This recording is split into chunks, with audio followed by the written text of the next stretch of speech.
Shalom saudara-saudaraku yang dikasihi Tuhan Yesus. Salam jumpa kembali dalam Prasdu Channel edisi keempat. Setetes embun penyegar jiwa dalam kacamata awam yang ingin mengaplikasikan firman Tuhan dalam kehidupan nyata sehari-hari. Pada edisi Prasdu kali ini pun kita masih tetap mengajak dan menyemangati saudara-saudara untuk tetap bahkan semakin mempunyai relasi yang pribadi dan intim dengan Tuhan. Supaya kita sungguh terus mencolok pada Sang Sumber. Stay connected to Jesus. Gamblok Tuhan Yesus melalui doa dan sabda Tuhan. Dengan doa kita berkomunikasi dengan Tuhan, kita bisa memuji, memuliakan Dia, dan bahkan mencurahkan seluruh hati kita, semua yang concern di dalam hati kita, semua yang ada beban di hati kita, kita bisa ungkapkan kepada Tuhan, dan Tuhan akan berkomunikasi dengan kita melalui sabdanya. Karena Tuhan Yesus sendiri adalah firman Tuhan yang Dia siap untuk memberi kekuatan, memberi semangat, memberi penghiburan, memberi pimpinan dan tuntunan. Sebab memang firman Tuhan itu bagikan GPS di dalam hidup kita untuk menentukan langkah-langkah hidup kita. Dan juga ke pengalaman kami yang sudah sekitar 44 tahun kita berjurnal, kita berefleksi, Lectio Divina, kita sungguh-sungguh merenungkan dan berusaha menerapkan sabda Tuhan dalam hidup ini. Ternyata journey hidup kita ini, peziaran hidup kita ini lebih mulus. Ada damai sejahtera, ada sukacita, ada pimpinan, lebih terarah, dan segalanya. Karena itu kami menyemangati saudara-saudara sekalian.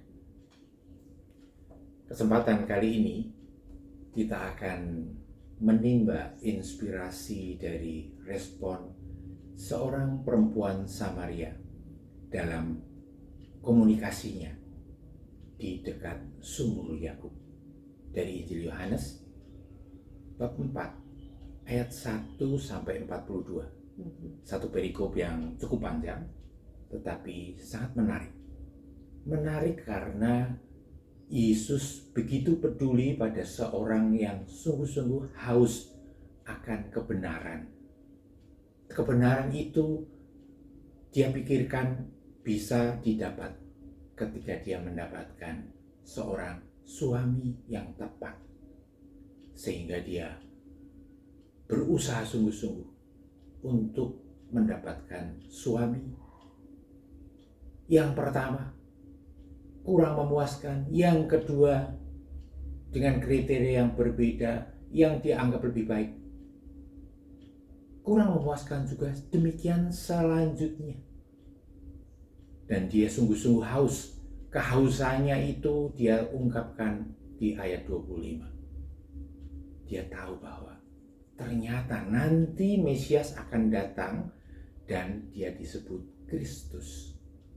Dia betul-betul haus. Tuhan Yesus tahu itu dan Tuhan Yesus peduli. Sehingga Tuhan Yesus menuntun dan mengarahkannya untuk menemukan roti hidup yang sesungguhnya, yaitu di dalam diri Tuhan Yesus, di dalam firman Tuhan. Luar biasa, perempuan ini bukan hanya cantik, bukan hanya banyak teman, banyak pengalaman, dan penuh kehausan, tetapi dia memiliki kecerdasan rohani yang luar biasa. Dia langsung mengatakan, ya, aku dapat. Engkaulah roti hidupku yang sejati. Dia begitu mantapnya. Dan Tuhan berkenan menuntunnya sampai ke tahap itu. Sehingga kita semua kaum awam yang haus akan sesuatu yang sungguh hakiki di dalam kehidupan, pasti akan dituntun oleh Tuhan Yesus juga untuk mencapai tingkat yang seperti perempuan Samaria itu. Ya, ternyata semua hal yang dia pikir bisa memuaskan jiwanya itu tidak bisa, ya. Betul. Ternyata ketika ketemu Tuhan Yesus, barulah terjadi kedamaian hati yang sesungguhnya. Karena memang di setiap hati manusia ini ada satu kekosongan yang hanya bisa diisi oleh Tuhan sendiri. Diisi oleh firman Tuhan. Dan saya cerita pengalaman sebagai seorang mahasiswa fisika S1 yang tertarik sesungguhnya konsep fisika kehidupan sesungguhnya apa sih? Pikiran saya pada waktu itu adalah spiritualitas. Dan spiritualitas di luar Kristiani, wow, menarik perhatian. Orang bisa sakti, ada dukun-dukun sakti, ada ilmu-ilmu sakti seperti itu. Tetapi ketika saya mencoba mendalaminya, ternyata itu bukan jawaban hidup. Kerinduan jiwa saya untuk mengerti spiritualitas tidak bisa ditemukan di dalam kesaktian-kesaktian seperti itu. Maka ketika Tuhan menuntun saya untuk mencoba di dalam firman Tuhan, saya sungguh tersentuh. Baru hari pertama saya membuka hati untuk firman Tuhan, walaupun belum mengerti. Karena teman diskusi saya hanya teman sesama mahasiswa, bukan pengajar firman Tuhan, bukan penginjil, tetapi teman. Dan teman-teman itu ada yang dari fisika seperti saya, ada yang dari teknik elektro, teknik mesin, dan berbagai ilmu sosial lain. Kami sama-sama penikmat firman Tuhan, saya katakan begitu. Dan karena saya merasakan sentuhan firman Tuhan, ternyata itu menyentuh jiwa saya putuskan, saya tiap hari berjurnal firman Tuhan, berdasarkan firman Tuhan secara langsung. Apapun yang bisa saya tangkap. Teman-teman penikmat firman Tuhan yang lain juga melakukan yang sama. Dan setiap seminggu sekali kami ketemu, saling berbagi pengalaman. Hanya itu. Dan ketika kami sudah sama-sama lulus, sudah lepas ke tempat masing-masing di mana Tuhan menunjukkan tempat bekerja. Tidak ada komunikasi lagi, apalagi di zaman itu komunikasi susah. Tidak Belum seperti ada sekarang. handphone. Belum ada handphone, tidak ada WA group dan sebagainya. Tetapi di dalam keterpisahan seperti itu, karena kami sudah terlatih untuk connect dengan Tuhan Yesus melalui firman-Nya, kami ternyata diarahkan Tuhan step by step dalam kehidupan itu. Dan menariknya, setelah sekitar 20 tahun kemudian, saya bisa mendapatkan kontak dari salah satu teman penikmat firman Tuhan di masa studi S1 itu. Waktu itu dia sedang mendapatkan tugas studi di salah satu kota di Prancis agak selatan, di kota Lyon. Dan saya juga mendapatkan kesempatan studi lanjut di kota Gesta, dekat Hamburg, di Jerman agak ke utara. Itu mengejutkan bagi saya, bisa connect di sana. Dan yang luar biasa, dia bisa mengingatkan saya betapa indahnya waktu-waktu bersama ketika bersama-sama berlatih membiasakan diri untuk connect dengan firman Tuhan secara langsung. Nggak ada yang ngajarin. Kita dihadapkan pada firman Tuhan dan mencoba menangkap pesannya apa sih menurut aku, pesannya apa sih menurut kamu. Seperti itu. Tiap hari kami berlatih seperti itu, dan ketika seminggu sekali ketemu, saling berbagi, saling menguatkan.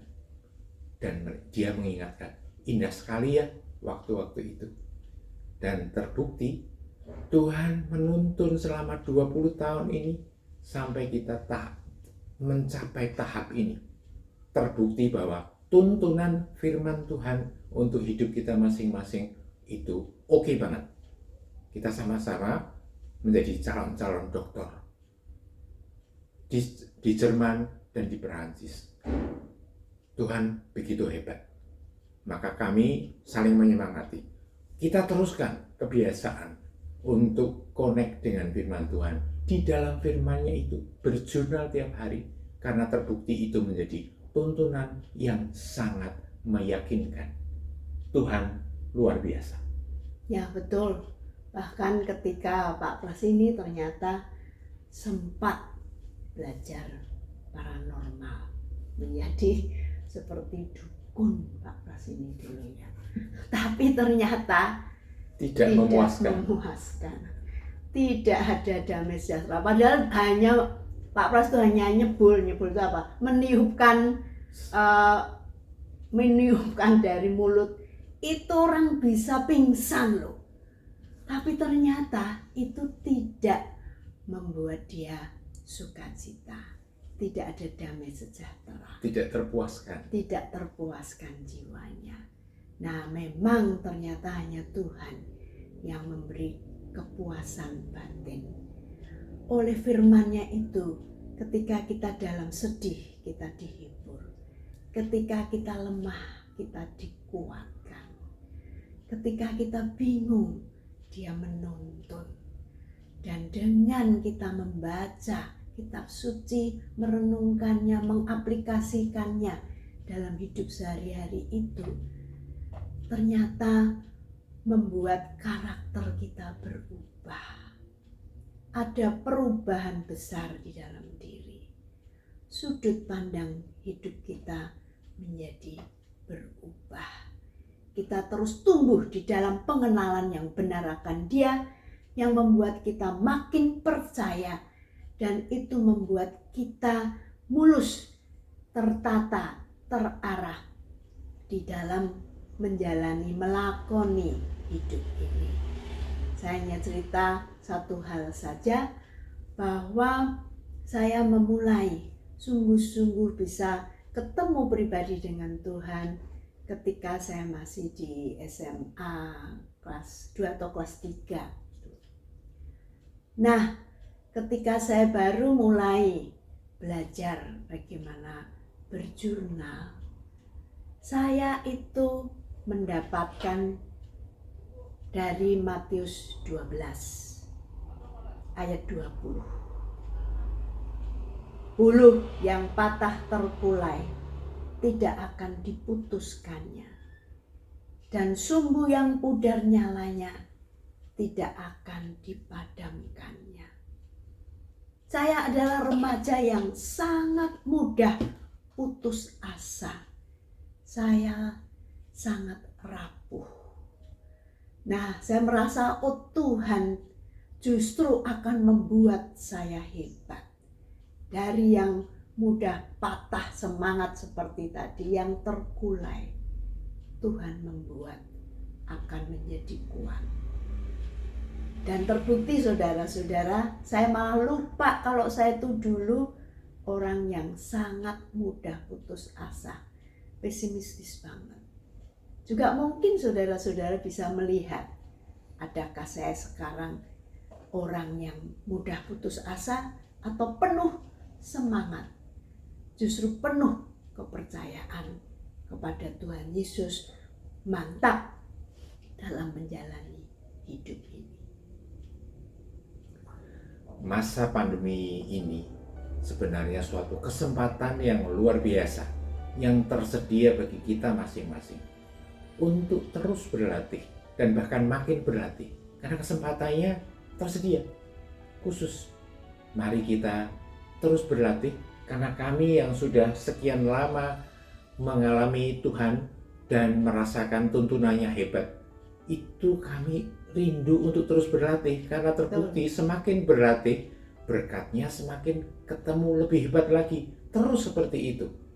Maka mari bersama kami terus berlatih, menggumuli firman Tuhan, terus berlatih berjurnal, berleksio divina setiap hari, karena terbukti tuntunannya itu luar biasa, dan dari hari ke hari makin makin menarik saja. Ya, kita juga tahu teman-teman sudah banyak yang berjurnal. Kita beri semangat untuk tetap terus setia berjurnal. Nah, yang berhenti berjurnal, ayo kita mulai lagi. Dan yang masih mulai baru, mari teruskan seperti tadi saya juga awal-awal berjurnal itu diajarin Pak Pras, masih pacar saya dulu. Nah, mari kita bersemangat. Jangan lupa tuliskan di kolom chat YouTube ini berkat-berkat yang Anda rasakan ketika berjurnal, ketika stay connected to Jesus, membangun relasi dengan Dia. Tuhan Yesus yang terus membuat kita setia, memberkati kita semua. Sampai jumpa pada edisi selanjutnya. Amin. Amin.